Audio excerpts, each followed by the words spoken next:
So looking forward to 2020, there are lots of different economists giving different views as to where the economy is going, but we do continue to see predictions of growth. Of course, it's at different levels in developed markets versus emerging markets and in different geographical regions.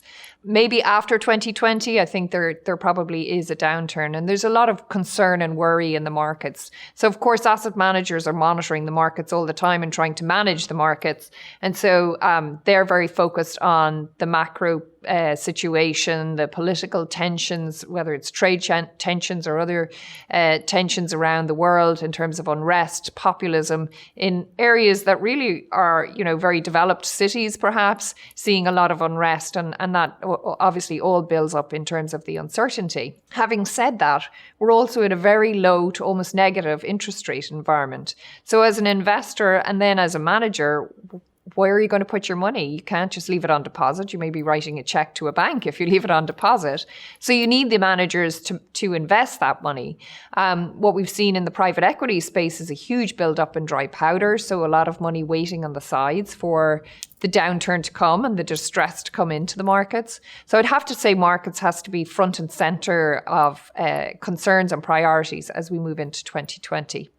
There's maybe two other areas that I think about the industry and where we need to focus in 2020. One is around concentrations.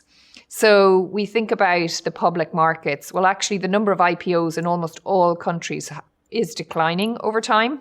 So you have fewer and fewer companies going public, and yet you have a lot of investment through index replicators or ETF funds in the public markets.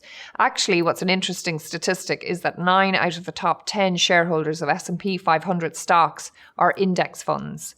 So we've this very large amount of capital moving into the passive side of the house to get exposure to the markets that have increased to increasingly performed, but at the same time you have this significant concentration of ownership.